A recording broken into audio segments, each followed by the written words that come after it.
Welcome back to my channel. Aarti official চলে এসছে নতুন একটা ব্লগ ভিডিও নিয়ে। সকাল বাজে 7টায়, 7টা থেকেই আমার ব্লগটা আমি স্টার্ট করে দিলাম। প্রথমে উঠেই চলে গেলাম বাইরে, দেখো। আর এবার আমি করব কাজ। যাই হোক, ছোটদের জানাই বুক ভরা ভালোবাসা, বড়দের জানাই প্রণাম। বড়দের প্রণাম জানিয়ে আজকের ব্লগটা স্টার্ট করে দিলাম। আর রাতে দেখো নাইটি তুলতে ভুলে গেছি, বাইরে পড়ে আছে নাইটি।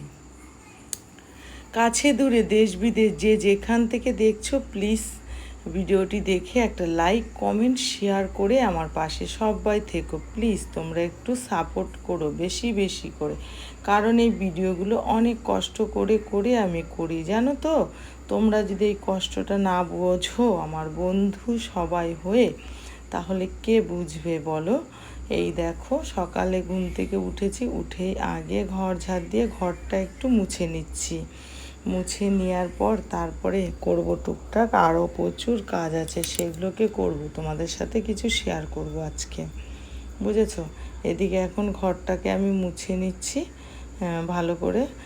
ভালো করে মুছে নেওয়ার পরে আমি সোজা চলে যাব মুখ ধুতে, কারণ এখনও কিন্তু আমি মুখ ধুইনি, সকালে উঠেই কাজ করছি। এই যে এখন টেবিলে বসে পড়লাম, কলগেটটা নিয়ে নিয়েছি, কলগেট নিয়ে এখন দাঁত ব্রাশ করব। দাঁত ব্রাশ করার পরে আমি হচ্ছে কি করি তোমাদের সাথে শেয়ার করছি, তোমরা আমার সাথে থাকো, ঠিক আছে, কেউ কিন্তু যাবে না। দেখো দুধ বসিয়ে দিয়েছি, আর দুধটা ভালো করে আগে জাল দিয়ে নেব। জাল দেওয়ার পরে তারপরে করব চা, বুঝলে। সেটাও দেখিয়ে দিচ্ছি, দেখে নাও। এই যে আগে আমি চা পাতাটা দিয়ে দিলাম এর মধ্যে, কারণ তাড়াতাড়ি করে উঠে পড়ে তো, এর জন্য ভয় পাই। তারপরে দেখো এই যে চা ফুটে উঠেছে, এইবার আমি চাটাকে নামিয়ে দেব।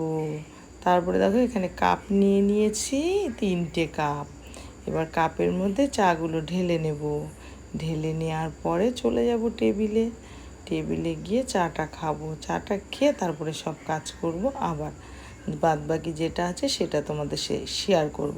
তোমরা সবাই চা খেয়েছো তো? সবাইকে গুড মর্নিং, সবাই কেমন আছো? আর আমি খাচ্ছি চা। দেখো এখন আমি খেতে বসে গেছি, চা বিস্কুট নিয়ে নিলাম। এদিকে দেখো মাথায় দিয়ে রেখেছিলাম হেয়ার বেল, পড়ে গেছে চুল। যাই হোক, তারপরে আমি চা খাচ্ছি। আর সকালে চা তো খেতে আমার হেভি টেস্ট লাগে, তোমরা জানোই। দেখো চা করেছে, আর এখন কাপটা কিনেছি বড়, একটু চা বেশি করে খাবো বলে। তারপরে দুপুরে রান্নার রেসিপি চলে এসেছি। আজকে হলো শনিবার, আর শনিবারে খাই আমরা নিরামিষ, বুঝেছো। তাই কি করব চিন্তা করতে করতে ফ্রিজে ছিল লতি, বের করে নিলাম লতিটা। আর এদিকে ছিল কারকোল, আর এদিকে ছিল পটল, আর ছিল উচ্ছে। তা উচ্ছে কটা ভাজবো, কারকোলটা ভাজবো, আর পটল দিয়ে আলু দিয়ে করব একটা তরকারি সবজি, আর করব এই লতি দিয়ে পোস্ত দিয়ে করব, ঠিক আছে। এখন সবজিটা কেটে নিই, তোমরা দেখতে থাকো। সবজিটা আমি কিভাবে কাটছি সেটা দেখো। আর আমি বসে বসে সবজি কাটতে পারি না, খুব অসুবিধা হয়, কিন্তু লতি তো কেটে বসেই কাটতে হবে। তারপরে দেখো আমি বসে বসে লতিগুলো কেটে নিচ্ছি। এই দেখো, লতি কাটতে খুব কষ্ট, আর যত ঝামেলাই হোক কিন্তু লতি কাটতে খুব কষ্ট, দেরি, ঝামেলা, জানো তো, এই একটা জিনিস, তাছাড়া কোনো কষ্ট নেই, বুঝলে। তারপরে দেখো এই যে লতিগুলো আমি কেটেই নিয়েছি। এইবার সব ধুয়ে নিলাম পরিষ্কার করে। এই যে কারকোল উচ্ছে ভাজবো, আর এদিকে দেখো লতি সেদ্ধ বসিয়ে দিয়েছি, সেদ্ধ হচ্ছে, আর এদিকে আমি এগুলোকে ভাজা করছি। এই দেখো ভাজা হয়ে গেছে আমার। আর এদিকে বসিয়ে দিয়েছি মিক্সচারে, পোস্তটা বেটে নিলাম। আর এদিকে দেখো এবার দিয়ে দেবো তেলের মধ্যে মশলা বাটা বলতে ওই যে পোস্ত বাটা, আর হলো তোমার ওই যে লঙ্কা, আদা, এগুলো সব বেটে দিয়ে দিলাম। আর আজকে তো নিরামিষ, এই জন্য নিরামিষ করবো। এই দেখো লতিটা, এখন এক পাশে লতি করব, এক পাশে এই দেখো আলু, ছেলের জন্য আলু ভাজা করছি। আলু ভাজা প্রায় আমার হয়েই গেছে। আর কি বলো তো, একটা কথা তোমাদের সাথে গল্প করি, ঠিক আছে, গল্পটা শোনো, ভালো লাগবে। আমার এই শনিবারে আমি ঘরে নিরামিষ রান্না করি, আর আমার ছেলে গিয়ে কি করে জানো, আমার ছেলে গিয়ে বিরিয়ানি খায় দোকানে গিয়ে, জানো তো। প্রত্যেক সপ্তাহে প্রায় এরকম হয়ে আসছে। তা আমার সাথে খুব ঝামেলা হয়েছে যে আমি শনিবারে এত ধুয়ে টুয়ে সুন্দর করে আমি নিরামিষ রান্না করি, আর তোরা গিয়ে প্রত্যেক শনিবারে নিরামিষ না খেয়ে তোরা খাস বিরিয়ানি, তাহলে নিরামিষ কেনই বা খাবো, দরকার কি নিরামিষ খাওয়ার? তাই একটু ঝামেলা হয়েছে, বুঝেছ? তারপরে বলছে ঠিক আছে আজকে পনির করো, পনির খাবো, আজকে আর বিরিয়ানি খাবো না।